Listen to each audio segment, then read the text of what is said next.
What's good, everybody? It's your boy DJ Mr. E, and I want to thank you so much for tuning in to another episode of the One Big Party Show. Tonight, it's going to be a great show. We have another amazing woman in power on our show here tonight. That's right, ladies and gentlemen. She's not just an author or a professor or a professional dancer, but she is much more than that, and you don't want to miss not one single bit of this show. Listen, man, if you haven't done so as yet, go hit that red subscribe button, hit the share button, and also hit that bell, so that way you can be notified anywhere around the world whenever we go live. Every Tuesday night right here on my YouTube channel, DJ Mr. E Music. So listen, man, sit back, relax, grab some coffee, grab some cocoa, and enjoy the show. Welcome to the One Big Party Show.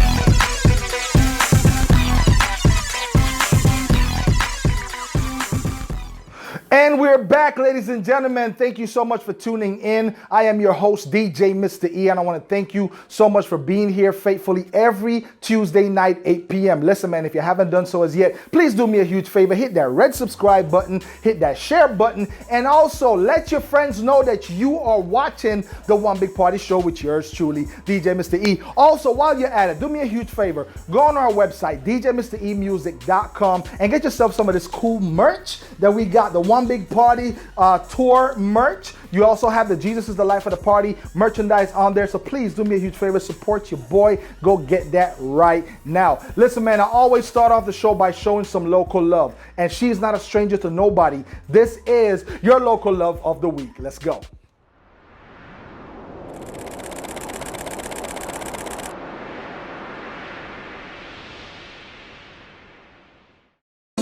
All the things I've seen and places I've been, wanna stop and tell you this one thing. You caught my attention, or rather you stopped me in my sin. Will you be my king? I'll surrender my will, this time it's real. I'm done with the young girl foolishness. Wanna be your die-hard riding queen, yeah, yeah.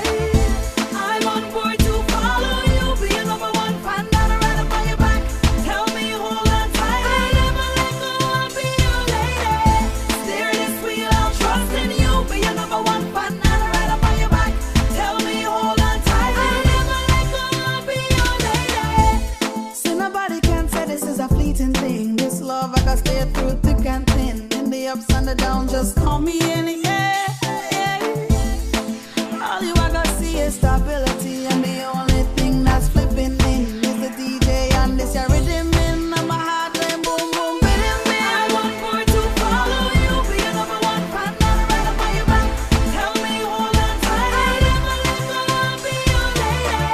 Steer this wheel, I'll trust in you. Be your number one fan and right up on your back. Tell me hold on tight, I never let go, I'll be your lady.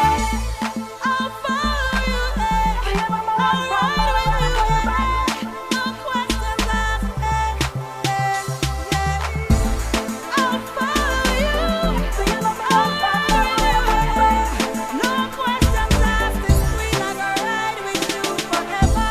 All the things I've seen and places I've been, wanna stop and tell you this one thing. You caught my attention, or rather you stop me in my sin. I surrender my will, this time it's real. I'm done with the young girl foolishness. Wanna be your die-hard riding queen, yeah, yeah.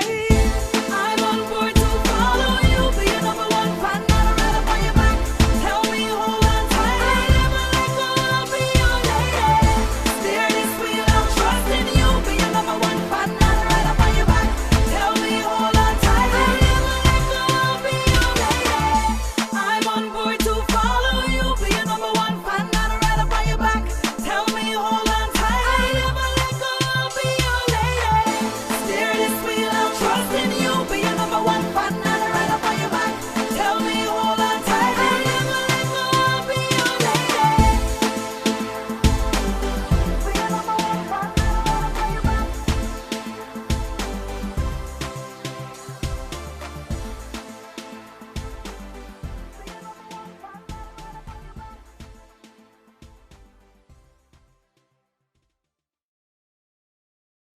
And we're back, ladies and gentlemen. Thank you so much for tuning in to the One Big Party Show. Tonight, I have a special guest on the show. She is an author. She's a businesswoman. She's a journalist, an entrepreneur. She's a jack of all trades. Ladies and gentlemen, we have the one and only. Oh, and by the way, she is my wife's doppelganger. So, ladies and gentlemen, give it up one time for Tiffany Knowles. Thank you very much. How are Mr. you? E. How are you doing? I'm doing very well. It's an honor to be here on the show tonight and representing the ladies. Ladies, all right, so listen, this is what we're going to do right now. I'm going to throw a monkey wrench into this. Okay. Let's get rid of the properness and just lean back like we're going to find y'all. Oh my gosh. Come no, lean back. Let's because go. I'm very proper. You see, I'm his wife's doppelganger. You know how his wife is.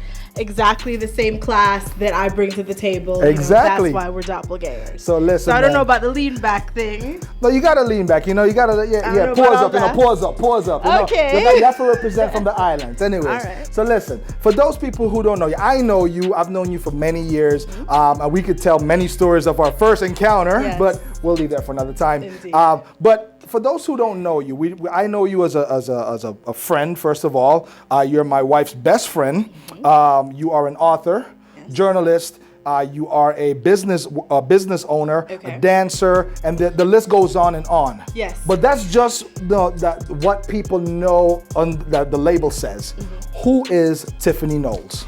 Okay, so I'm a really simple person. You have all the titles, but I'm a really simple individual. Like I like just normal days. I don't like a lot of stress. I'm very at peace, and my life doesn't sound like that because I do have a lot of roles that I play in life. But that is because I remember someone told me, don't be afraid to be too gifted. And since I was a little kid, I remember riding in the car, and I've told this story many times when people like bring up all my titles. I was riding in the car with my brothers and my mom. And I was just announcing to everybody what I wanted to be when I wanted to grow up. So when I grew up, I said, I want to be a teacher. You know, my mom's a teacher. She's the best teacher I know. I want to be a dancer. I want to be a journalist. And my brother said, stupid, you cannot be all those things. That's dumb. Like, who says that? You can only be one thing. And my mom rebuked him immediately and said, excuse me. She can do anything she wants to do. And the Jamaican came out, huh? And my mom's Jamaican. Wow. So she can do anything she wants to do. Do not tell her that. Do not limit her. And my mom, she was just being a good parent. I mean, she didn't have a parenting manual or anything, but at that moment, she empowered me so much to become the woman I am. Literally, she took the limits off of me in that one statement. And I sit here, and I am all of those things. And just as you said, but I didn't do all of them like all at once, right? So I danced with a dance company for a little while. Then a journalist. I was a journalist with the Miami Herald, and moved to New York, and I was a TV producer. Voiceover artist, and then moved into my professor role at a university. So kind of like a trajectory of my life, but I remember thinking, whatever, at 8 or 9 years old, I wasn't limited. That's to nice. Do what I wanted to do. So, like for little kids who may go back and watch this show, and they may have that same feeling inside of them, like, you know what, I want to be this, I want to be that. What would you tell them? Like Shifra, for instance. Exactly. No, that's the truth. I was at a career day just like a few weeks ago at Norwood Elementary. Shout out to Norwood. Woo, woo. In Miami Gardens, Carol City, baby. See. Anyway, and I said the same thing. And I told them this story, and you would not believe how inspiring it was to them, because after I finished, I said, do I have any questions, any comments from you all? And so we went around the room, and they said, yeah, I have a comment. And it was a domino effect. They said, okay, so my comment is, I want to be a football player, I want to be a basketball player, and I want to run track. Okay. And I said, okay, those all work together. Football, basketball, and track. I said, you know who did that? Michael Jordan. Jordan did yes, that. Michael Jordan did. They said Deion Sanders, and we have like a Bo Jackson. And I was like, that's not unheard of, so you could do it. Yeah. Then somebody said, I want to be a biologist, I want to be a pharmacist, and I want to be a teacher. I said, okay, so we have a little pattern of people wanting to do multiple things. Nice. So yes, the goal is to ensure that you can sustain all of it. But if they are fields that intersect, why not? That's right. Absolutely, I would encourage any little kid to dream bigger than what they think. But wait, hold on. You said something. If it intersects, what if it goes in like two different directions? Like you want to be a pilot, Yeah. you also want to be a baseball player and a singer. Right, exactly. So, for instance, in my voiceover work, my voiceover artistry, I do things that I don't do at all in dance, right? So I'm Okay. just using my voice. I'm just doing commercials, narrations, audiobooks. That has nothing to do with dance, but the content that brings me the most joy for me to voice has to do with dance and art and culture. Okay. So I love that kind of stuff. So you wouldn't think it would intersect, but let's say you're a pilot, but then your airline has the coolest intramural baseball team. Okay. So you get to actually play baseball as well as fly around the world. Right. So Or you can fly yourself around the world. You can fly yourself around the world to some amazing baseball diamonds in Japan. So, Nice. That's it. That's good. But ladies and gentlemen, listen, I mean, this... I'm sorry about the Japan thing. I know coronavirus is very rampant right now. No, listen. But- Fly yourself anywhere in the world. Fly yourself to the moon, okay? There you go. Take yourself to the moon. But listen, God is able. ladies and gentlemen, we're going to be back in just a moment. We have the one and only Tiffany Knowles here on the show. When we come back, we're going to talk a little bit about what you do, not just as Tiffany Knowles, but you do a whole conglomerate work, not just here in South Florida, but I Yes. mean, and your work transcends out of Yes. South Florida. So we're gonna come back and talk about that. We'll talk about your book. Don't go nowhere. We have some more music videos coming to you nowhere. It's all about the ladies. Let's go.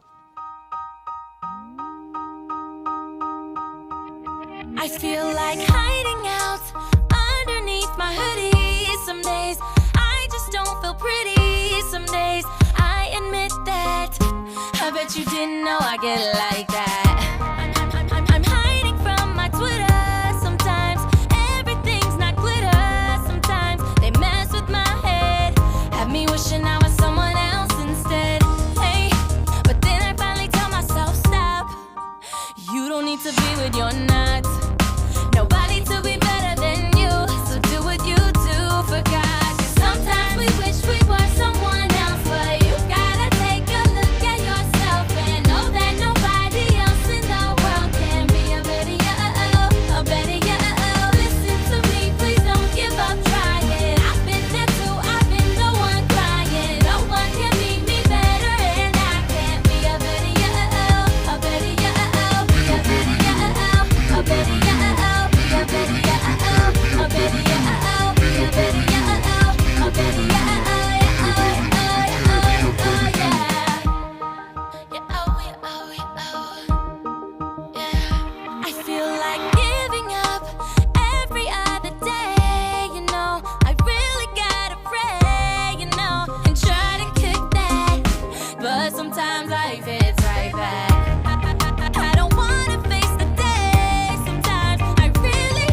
And we're back, ladies and gentlemen. Thank you so much once again for tuning in. We have Tiffany Knowles on the show. Listen, man. So let's go back a little bit in time because I know you from like the early 2000s. That's when we first came, interacting and so on. Yeah. You want to share that short story about what happened? Oh my gosh. Okay, so yeah, I met Mr. E when Mr. E was just an artist coming from Colombia. He had just got off the plane, not the boat, the plane. Literally had just come from Colombia. So he was very, very raw at that point in life, okay? Raw around the edges. He's from San Andres, where these people, they can be raw, right? So when I met him, I thought, wow, welcome our artist for today. He was ministering at my church. And he did, the kind of music he did was like hip hop / reggae. And I, at that time, just was excited to get the program started. So I began the program. This is for youth ministry. So I was like, all right, now we have our first artist. Welcome, everybody. We're going to start the show off with Mr. E. And he came on to the stage, took the mic from me, and embarrassed me. I did not embarrass you. I did not. This is how he did it. He said, all right, we're just going to start with a word of prayer. Let's bring the Lord into the atmosphere today. Oh. Let's invite him in. I said, oh, Jesus. I didn't invite the Lord at all. I left the Lord out of the program. I was so excited for this Colombian artist to be on stage. I embarrassed myself, but didn't invite the Lord. So he brought the Lord. She invited the Colombian artist, but not Jesus. He brought the Lord into the place at that point and prayed and then began his set. And I remember that.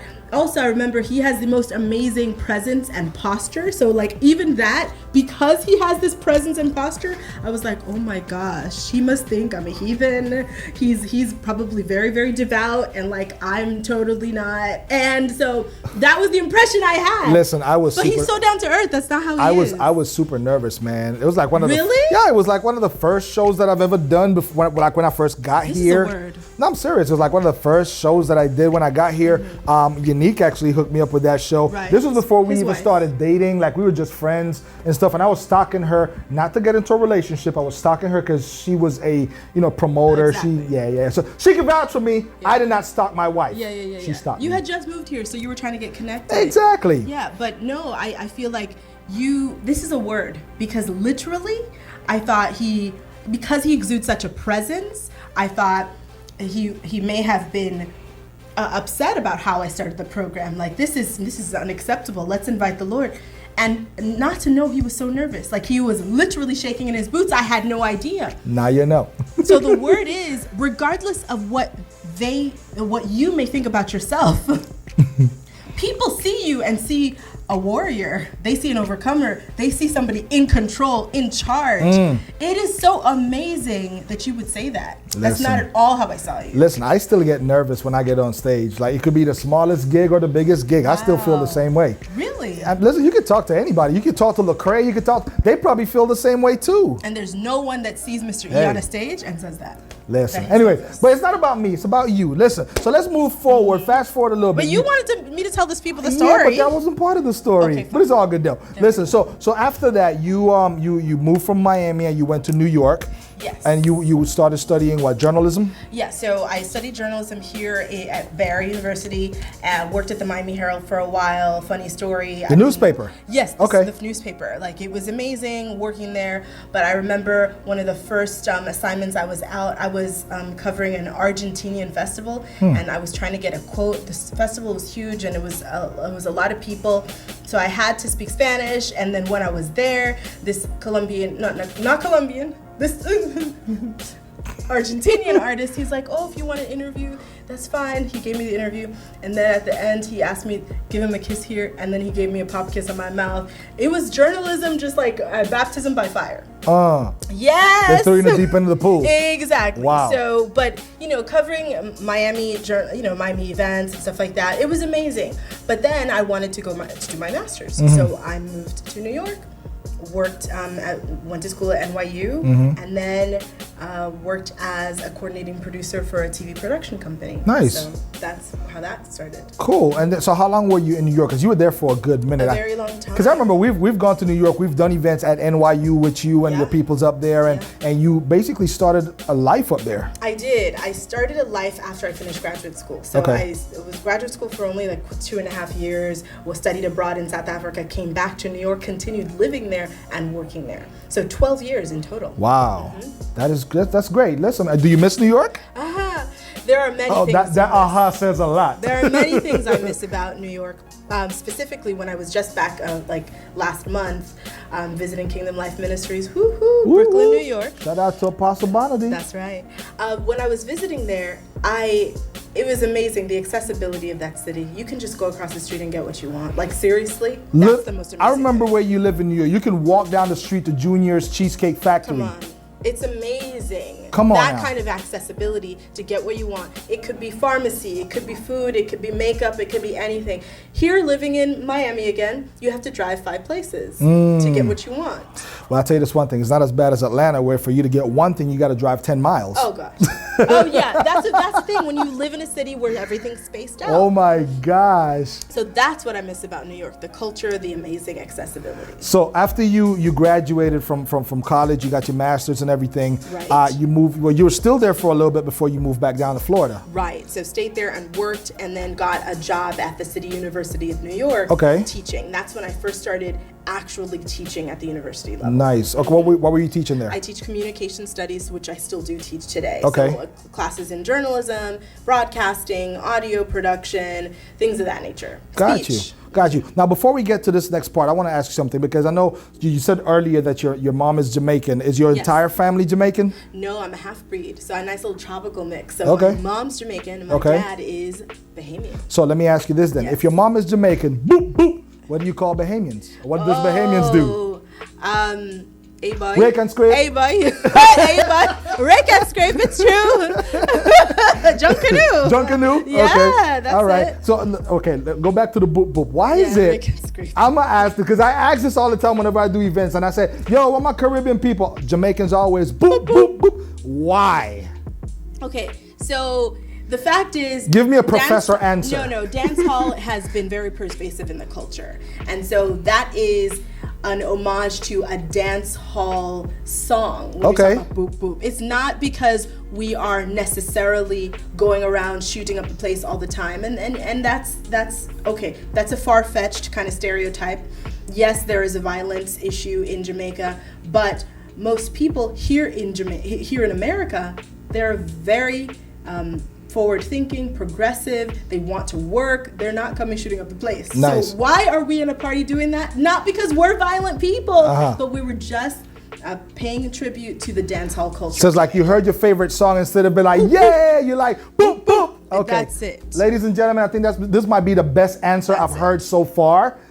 This is the reason why And Jamaicans say boop, boop. I'm open to somebody challenging the answer, but that is what I Oh, challenge is on. Listen, man, we got about 3 more episodes in the show, so we might get, listen, we're going to talk about this. If you know another reason why Jamaicans do boop, boop, drop it in the comment section below or in the chat room right now. Let's talk about it. Challenge. Anyways, so Jamaican, Bahamian, you learned Spanish because you got an Argentinian kiss. And that is not the reason I learned Spanish. Oh my. Okay, fine. Because you live in New York and you have to learn every language in New York. No, and then, because I lived in Miami first and went to school in but Little the Havana. thing about Miami is that you learn Spanish and then a little bit of Creole, and that's all you need for Miami. This is true. But you go to New York, you got to learn every language of the world. That is true. So that's what I'm saying. Like, you learn Spanish. Let's get to this, because Right. I'm excited about where I'm going with this. Got it. You, because you are your family members, they migrated here Yes. to the United States. You and your father, you guys wrote a book together. We did. Talk to me about that book, because I think it kind of brings to light a little bit of what we're talking about here and the cultures and so on. Tell us a little bit about this book, which is this right here. It's called Hola America. Exactly. And so then the title, people say, oh, the title's in Spanish, so it's a book in Spanish. It is not a book in Spanish. But these 2 words, Hola America, it's actually very, very prominent. Like if you say this, hola, it's 9 times out of 10 in America, people will know what hola means, and America is the United States of America. So it's not so difficult to decipher when we're thinking about it. But you're right about all the culture. So living in New York, got a whole bunch of African culture, Korean, Chinese, a lot of influence from Indian culture just by living there. Okay. I'm not as exposed to that by living in Miami. So 12 years well spent. Met a lot of people. Actually, some of those individuals I've even featured in the book. Oh, nice. This book is about extraordinary American immigrants, people who come from countries that are predominantly countries, people of color, and then move to the U.S. And then build lives defying all these odds, but are able to build an amazing, successful life and can be a pattern of success for someone else. Nice. That's the whole point. So my dad from the Bahamas, my mom from Jamaica, I'm from an immigrant family. So it was just natural because we lived in immigrant communities. We knew people who were immigrants, and they were definitely not the bottom of the barrel. These people are upwardly mobile. They live in nice houses. Yeah. They send their children to great schools. They have built even wealth for themselves and their Nice. family. So they're people to look at and try to pattern their behavior because they know something that maybe other people do not know. Tap into it. That's why we did the book. And speaking about leaving wealth for your family, so that's one thing that I admire about the Jewish culture. Yes. The Jewish culture, like they'll save up and they'll pass generational wealth down from their grandparents, from their parents to them, to their kids, to their grandkids. Very good. And I just love that. I think we should definitely mimic that. Yes, Unique. I know you're gonna say something about it. We're working on it. That's We are in working the book on it. too. We are working on it. Yes, we are. No, that's in the book too. We actually talk about another book. So there are a lot of different theories, cultural theory about this. A model minority, like the Jewish minority here in the U.S., they are a minority. Like the Korean minority, these individuals have a fire in their eyes. Yeah. And it's because of certain things about their culture. It could be a culture, attribute that they attributed to maybe being very few of them here, or it could be that their families are committed to a fierce kind of excellence. So there's a lot that we can look at and see, okay, what are you doing in that culture that makes you successful? Why are you building wealth? All right, let me take a page out of your book, take some notes. That's what we did in the book. That's good. That's some good stuff. Ladies and gentlemen, we got Tiffany Knowles on the show. Now listen, before we go to the next break, what's the most, one of the stories in the book, what was the most impactful story that you actually wrote about in there? Yeah, so I love all of them. I read this book to inspire myself again and again. Oh, wow. I can tell you my mom's, but I live with her, so I'm going to use somebody who's not my mom. My mom's story is in the book. She is the epilogue. I will give you one that people tell me. They tell me that they've cried reading it. I want to say it's the Shira Sanker story. She is a Trinidadian. She moved here, but she comes from grinding poverty in Trinidad. Wow. Like, they didn't have underwear. So she talked about roaming the streets looking for, if anybody were giving away cloth, her mom would take the cloth and sew it together to make her underwear. Wow. And she was sent off to marry very young because her family could not afford to keep her. Wow. And that happens a lot in the Caribbean, where you don't have enough to take care of your children. You send them to live with a grandma, an aunt, something like that. Yeah. In her case, she was married off very young, but it was abusive and stuff like that. In the book, she ends up marrying again this man who loved her, and they moved to the United States together.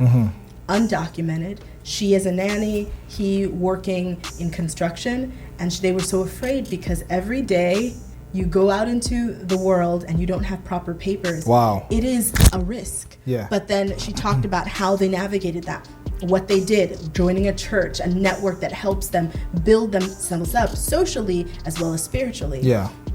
And then they discussed how, they in developing themselves and getting papers here in America, they started building wealth. And then in building wealth, they said, well, we have to give to people who were like us before. Yeah. So they started giving cars away, Wow. giving money away. People who don't have money to get insurance on their car, they give that away. And they are never without. That's because amazing. They have the spirit of generosity. Yeah. But because they can't, in good conscience, live in this earth knowing where they come from and what they have now, and do nothing with what they have now. Right, right. It's always good to give back. It's a powerful story. Yeah. I mean, the Bible even says it's better to give than to receive. That's If exactly you have right. the ability to be able to give to somebody without expecting anything back in return, man, go for it. Go ahead and do so. So listen, we're going to take a break real quick. We're going to play some more video for you guys. When we come back, we're going to talk about how Tiffany Knowles joined the party. Don't go nowhere.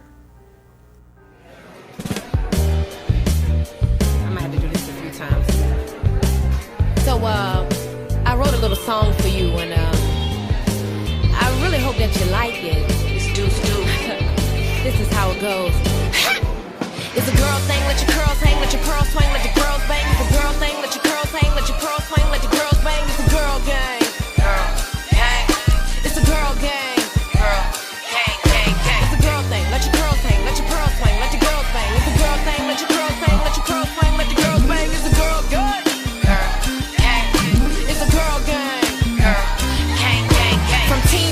Queen mom, should've seen moms when I graduated. I was feeling all kinds of hated, now I'm feeling all validated. My sound on, my crown on, from the PJs to the townhomes. I'm doing this for my sisters with ambitions and their crowns on.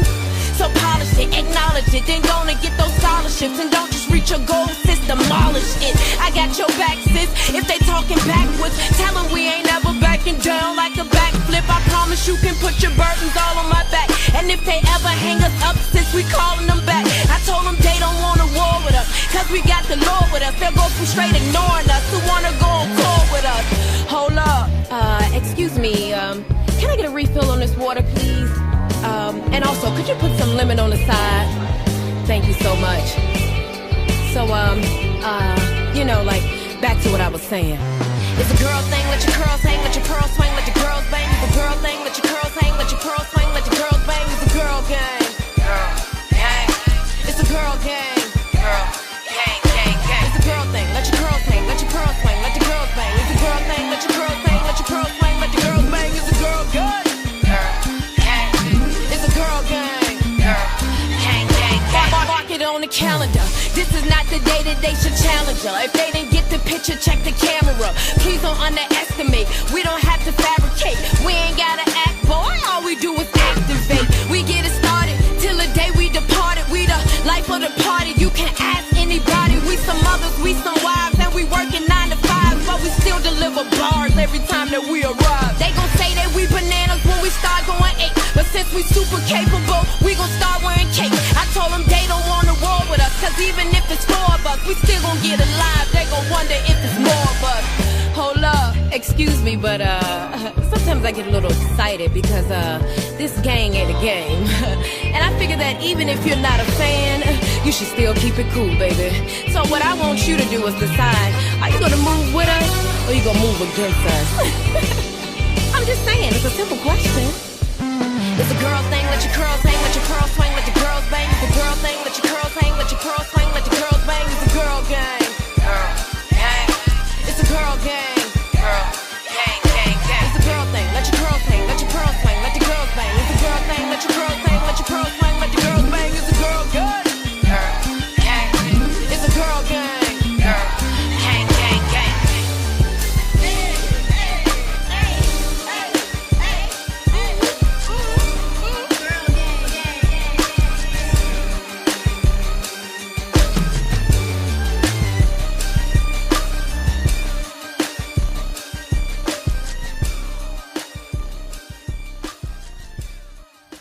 And we're back, ladies and gentlemen. Thank you so much once again for tuning in. This is the One Big Party Show. Listen, man, this show tonight is amazing. And you don't want to miss next week. Next week, we're going to have another amazing artist, entrepreneur on here.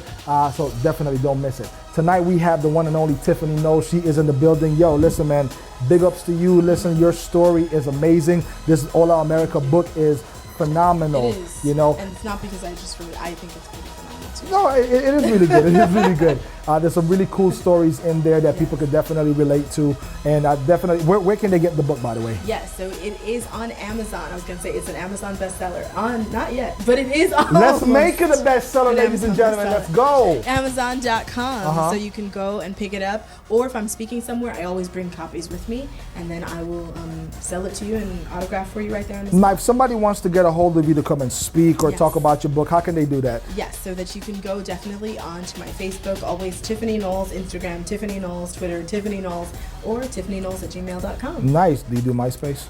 Not anymore. I used to. I ask everybody. I That's know, it. I used to. I still do. No, I'm just joking. So let's kind of wind it down for a little bit. But before we get to your story about how you joined the party, you're also a business owner with your brother, right? I am, yeah. Talk to us about that a little bit. So after leaving New York, my brother, he kind of wooed me into coming to start business with him. And I moved back to Miami and started a business called Global Business Lending, where we're a boutique finance firm where we broker deals between small businesses. We scout small businesses and then present them to investors, and we lend them the capital that they need to grow their business, to scale their business here in North America. So we only work with businesses in the United States and Canada. And the newest investor that we work with is Kevin Harrington from the Shark Tank. So, yeah, so that's been amazing. Nice. And so we can find the money that businesses need. Businesses don't know that there are alternative lenders, venture capitalists out there who can help them grow their business. They're kind of just trying to do it on their own always, or they get turned down by a bank.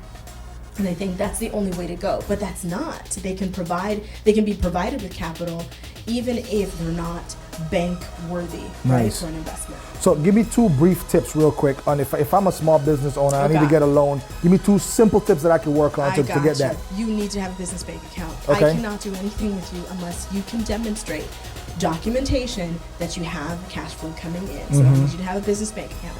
I also need you to be registered with your state and have federal EIN. Hold that thought. So let's back up. When you said business, so not a personal checking account. You're not talking about that. No, an actual please. business check-in. I do not need the bank account to say Eddington Jackson. I need it to say DJ Mr. E. DJ Mr. E LLC. Okay, got you, That's got what I you. need it to say. Okay. And then we can do something with that. Okay. And then that is demonstrating to, because a business bank account, there are a few other stipulations, and the bank can sign off on it when you fit those stipulations. Okay. So that's why the investor needs to see that. Okay. And it's proper documentation that shows, okay, you're putting money into the business, Yeah, not into your yeah, personal yeah. pocket. Right. So, that makes sense. Yeah, and then also please make sure you've registered with your state. So Yeah.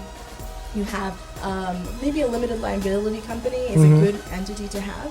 So you've registered and you've gotten your federal EIN or tax ID number, and then you have registered with your state as some form of corporation. Got you. Please do those things. If you have those things in and you are doing your money and you're getting that and you're building business, I can do something for you. Listen, just 2 little steps, man. Get that business account, get registered with your state, and she will schedule an interview for you to come and talk about, see how you can get that loan. Correct. You want to buy equipment, you want to get a new building. Right. Come on, man. Get this. We talk about generational wealth. Start the process now. Let's go. That's exactly right. So I come from that background of building. And if you have somebody who's saying that they can help you, come on out and let's see how I can help you and assist you in building and meeting your goals. Definitely. So let's switch gears for a quick moment, and let's go from the business side of things to the Christian walk side of things. Okay. Because I know you said that you kind of grew up in the church. I did, You yes. were helping out with the youth ministry and so on. But prior to that, because everybody has a story, you know, you don't have to go into full detail of your story unless you want to, of course. But everybody has a story, and ladies and gentlemen, y'all already know the whole scope behind the One Big Party Show stems from Luke 15, where there were 3 scenarios per se in that chapter, where there was something or somebody who was once lost, they were then found, and then a party or a celebration was thrown on their behalf. Yes. So and of course we've talked about this. You've written the bio and the press release for the tour itself 2 years ago when we first launched out. So yeah, big ups to you, by the way. Yes. So what's your take on not necessarily what's your take, but how do you relate to any one of those 3 stories, and how did you join the party? I love that question because it's such an innocent, subtle question, but it's such a real question. It's the question of my life, and I'm gonna get extremely emotional because it's the biggest party of my life. I don't know life without being in this party. And that's a life outside of Jesus. I really don't know a life outside of him. That's because I grew up in the church, praising, singing, dancing, serving in the church. And that's big up to Open Bible Community Church in North Miami, my home church in Miami-Dade. that's where I came to know Jesus. And I'll tell you how specifically the day that I accepted Jesus, I was about 9 or 10. We watched this movie, Sunday night service. You know, Sunday night service in Pentecostal church is a big thing, so you go, but they were showing a movie that day. And I really love when they show movies. It's all fun. They put the lights out. Sometimes they serve popcorn. And so Popcorn in the church? But it's an exception, but they do that, right? So they turn the lights out. It's so cool. But there was this movie called Heaven's Gates and Hell's Flames. Nice.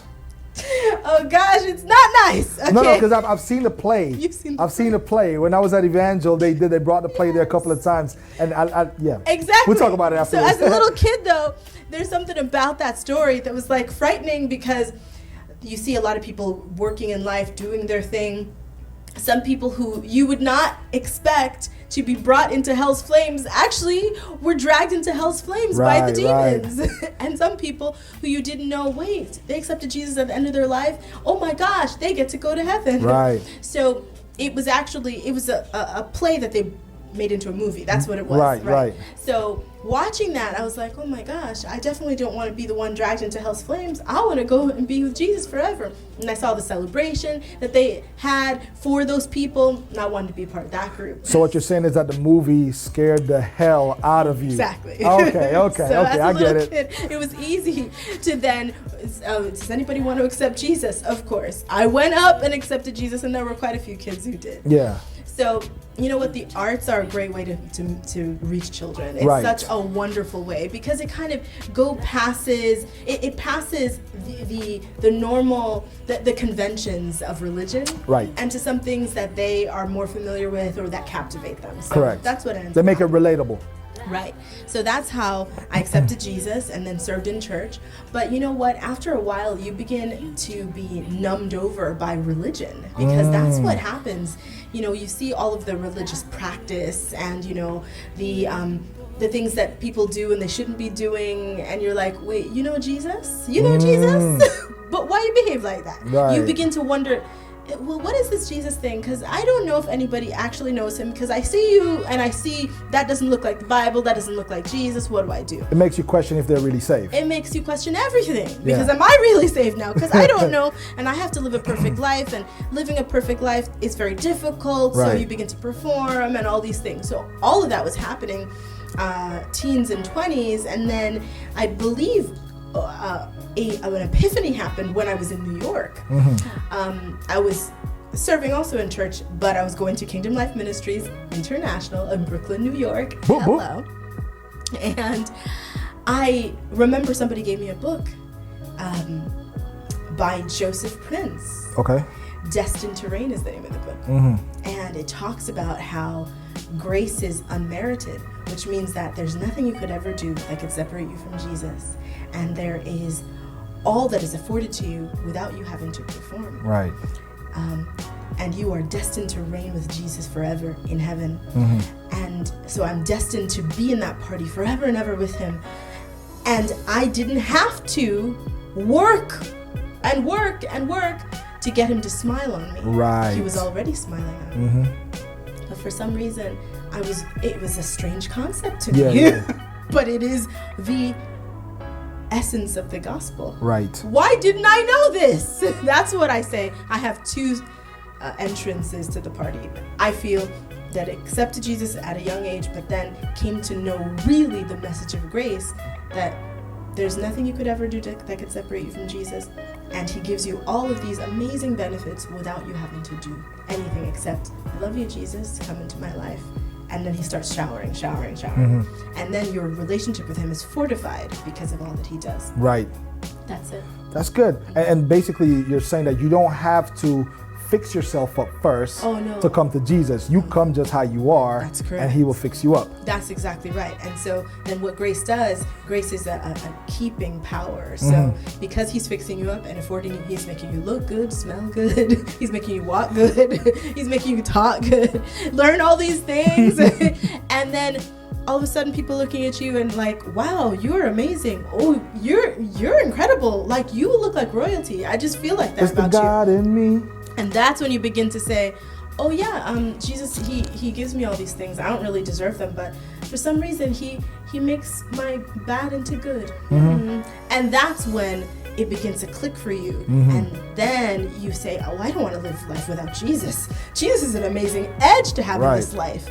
So you're enjoying the party so much that you now want other people to join you. So you begin to talk to other people about Jesus. That's right. But let me throw a monkey wrench in there. Have you ever encountered or see people who they might have already been in the household of the party, but yet they chose to walk away from it? Kind of like the story of the prodigal son in Luke 15. He was already in the father's house, had everything that he needed, but he decided that he wanted to just, go away and take whatever. Which, by the way, from what I've understood is that in some cultures, if you ask your father for your portion of the inheritance without them being dead yet, that's a disrespect. Oh wow. So him going and say, Pops, I want you to give me whatever my share of whatever belongs to me. Right. I'm going away. It's basically saying like, God, you know what? I think I can do better than you. I don't need you no more. Thanks for the couple of blessings that you've given, but I appreciate you. Yeah, I think I can go and do better out there. Have you ever encountered situations like that with people? Wow. And it's going to speak to a lot more, which we don't have time for, but it speaks to the whole religion numbing over people. When you are brought up in the household of faith, oftentimes you take the household of faith for granted. Right. Because you don't know a life without Jesus. You don't know a life without... So you want to go and experiment. You don't, exactly. So for that reason, we now have an opposite effect. You need to re-encounter him, or you need to encounter him in a most authentic, real way that relates to you. It's a very personal thing, this walk with Jesus. It can be institutionalized all day long, fine. But it is still a very personal walk with Jesus, and that's what all the disciples had, all the apostles, all the people who were saved in the first century church had a personal encounter with Jesus. Now, yes, I've seen it, and it's really tragic because sometimes they get strung out on drugs, literally. They go and they have the worst experiences, and they wish they hadn't done it. Come on now. But still, all things work together for good. So then their life then becomes a testimony. And so now we see, oh God, you can use pain. You can use my bad decisions. Oh, you can use that time where I was strung out on drugs for real in the crack house, in the trap house. Like seriously, you can use that and still redeem me and clean me up again. Wow, God, you're pretty awesome. Yeah, his love is amazing. How many chances are you going to give me? Oh, you're going to give me 50? You're going to give me 60? You're going to give me 70 chances? And you're going to use my story to help other people join the party? I don't know, you're a master chess player. Yeah. That's all I can say. Yeah. That's amazing, man. I really like that story, man. Ladies and gentlemen, we got Tiffany Knowles on the show here. So to wrap up this show, to wrap up on this segment here, if there may be somebody out there right now who can relate to your story or something that you might have said. I want you to look into the camera and talk to a young lady, to a young man who just needs to hear an encouraging 1 to 2 minute word about God's grace, his forgiveness, and his love. Talk to them for me, please. Okay, my favorite verse in the whole world, Romans 8:38-39. For I am persuaded that neither death nor life, nor angels, nor principalities, nor powers, nor heights, nor depths, nor any other creature will be able to separate me from the love of God, which is in Christ Jesus. Now, I knew that verse since I was very young, but obviously didn't understand it because I thought I could be separated from Jesus. I thought I could be separated from his love, that there were things that I was doing that was too bad. No, he's not going to accept me anymore. He's going to say, forget it. I don't want any part with you. And that is not true. Please listen to what I am saying. There's nothing you could ever do that could separate you from the love of Jesus. He loves you more. His death on the cross was so brutal. Why would he have to die such a brutal death? Right. If you could do anything, you could lie or you could cheat. And then he says, I don't want any part with you. That isn't true. So understand the power of grace. It's a keeping power. He keeps you. He keeps you until the day that you're no more or that he calls you home, okay? So I want you to understand the grace of God is extremely powerful. And it is that thing that you don't deserve. It's not merited. It's like not a merited scholarship, right? It's like it's more of a need-based scholarship. Like you're poor, you're down in the dumps, and he still wants you. Come to school here. You got a place here. You got a dorm room. You got books. You got a meal plan. And you got tuition. High-speed internet. You got high-speed internet. You got Wi-Fi. You have campus life right here. That's what he says. Okay? So that's you. And I want you to understand that. Never forget this. It's the truth, and it's the truth of the gospel. All right?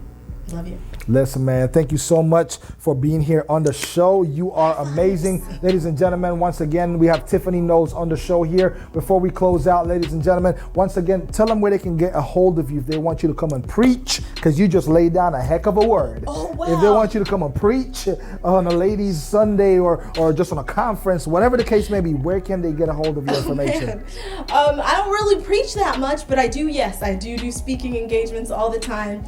And I do teach. Yeah, that's true. So you can see me on Facebook, on Instagram, Tiffany Knowles, that's my handle.